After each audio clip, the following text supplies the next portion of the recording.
بسم اللہ الرحمن الرحیم۔ عید میلاد النبی کی حقیقت۔ روایتوں میں آتا ہے کہ قلبہ وفات کے کچھ سال پہلے نبی کو ایک یہودن نے دعوت دی۔ آپ اپنے 2 صحابہ کے ساتھ اس دعوت میں تشریف لے گئے۔ اس یہودن نے کھانے میں زہر ملا کر آپ کے سامنے پیش کیا،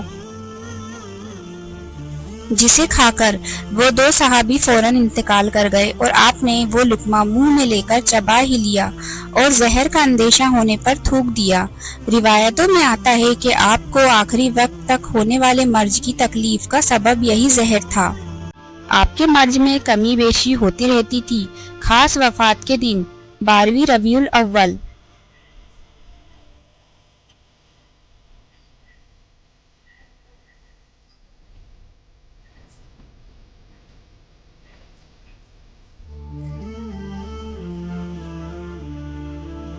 کے روز آپ کا حجرہ ماں عائشہ کا گھر مسجد کے سامنے ہی تھا۔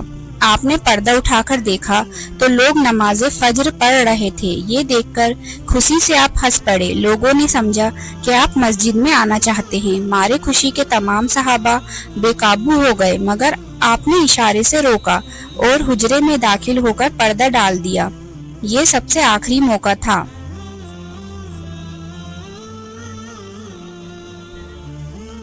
کہ صحابہ اکرام نے جمال نبوت کی زیارت کی۔ اس کے بعد آپ کو بار بار بے ہوشی کا دورہ پڑنے لگا۔ حضرت فاطمہ زہرا رضی اللہ عنہا کی زبان سے صد غم میں یہ الفاظ نکل گئے، ہائے رے میرے باپ کی بے چینی۔ آپ نے فرمایا، اے بیٹی، تمہارا باپ آج کے بعد کبھی بے چین نہ ہوگا۔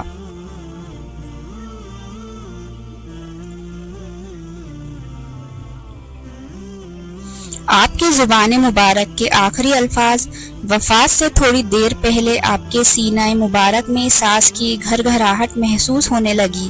اتنے میں آپ کے لب مبارک ہلے اور لوگوں نے یہ الفاظ سنے، نماز اور غلاموں کا خیال رکھو۔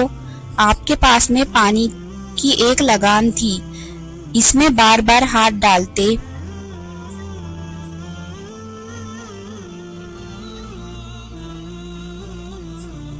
اور اپنے چہرے اقدس پر ملتے اور کلمے پڑھتے۔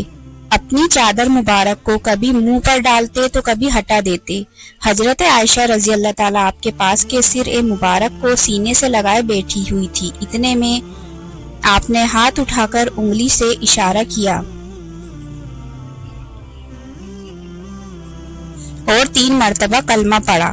یہی الفاظ زبان مقدس پہ تھے کہ آپ کے ہاتھ لٹک گئے اور آنکھیں چھت کی طرف دیکھتے ہوئے کھلی کی کھلی رہی اور آپ دنیا سے رخصت کر گئے۔ انا للہ و انا الیہ راجعون۔ وفات کا اثر۔ حضور اقدس کی وفات سے صحابہ کرام اور اہل بیت کو کتنا بڑا صدمہ پہنچا، اس کی تصویر کسی کے لیے ہزاروں صفحات بھی کافی نہیں ہو سکتی۔ حضرت عثمان غنی رضی اللہ تعالیٰ پر ایسا وقت طاری ہو گیا کہ وہ ادھر ادھر بھاگے بھاگے پھرتے تھے، مگر کسی سے نہ کچھ کہتے اور نہ کسی سے کچھ سنتے تھے۔ حضرت علی رضی اللہ تعالیٰ جو ملال میں نڈال ہو کر اس طرح بیٹھے رہے کہ ان میں اٹھنے بیٹھنے کی طاقت ہی نہیں رہی۔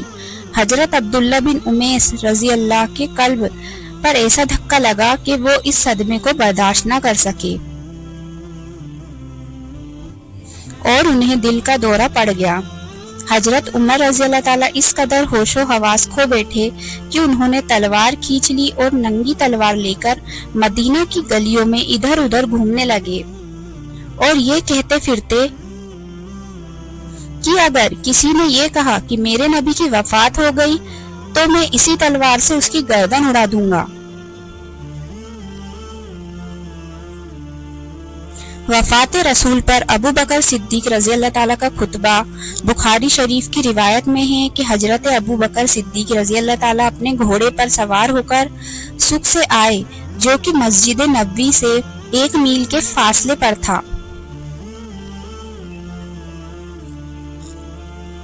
اور کسی سے کوئی بات نہ کہی نہ سنی، سیدھے حضرت عائشہ رضی اللہ تعالیٰ کے حجرے مبارک چلے گئے اور حضور پاک کے روخ مبارک سے چادر ہٹا کر آپ کی دونوں آنکھوں کے درمیان نہایت گرمجوشی کے ساتھ ایک بوسہ دیا۔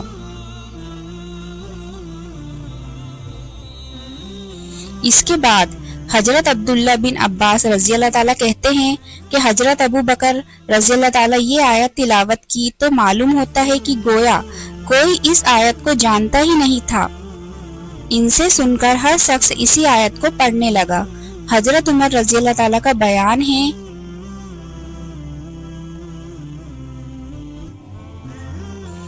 کہ یہ وہ دن تھا جب صحابہ اکرام شدت غم سے غش کھا کر گر گئے، اور یہ وہی دن تھا جب دشمنہ دن کو خوشیاں منانے کی سب سے بڑی وجہ مل گئی تھی کہ اللہ کے رسول تو اب دنیا سے رخصت کر گئے، لہٰذا وحی کا سلسلہ بند ہو گیا۔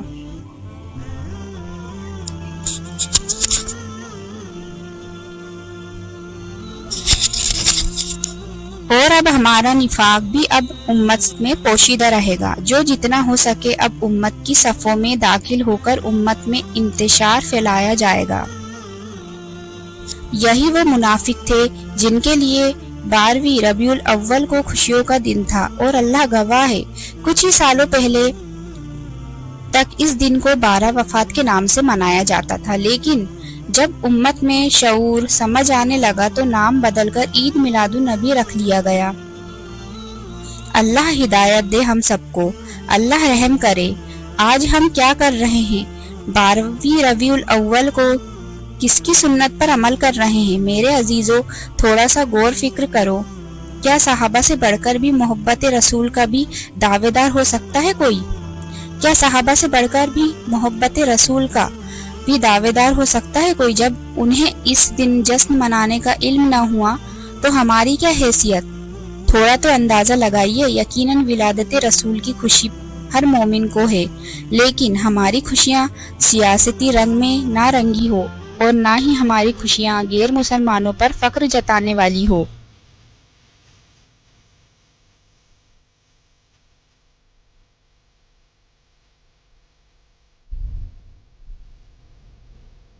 بڑی محنت سے ویڈیو بنائی ہے، سبسکرائب کر کے جائیے گا۔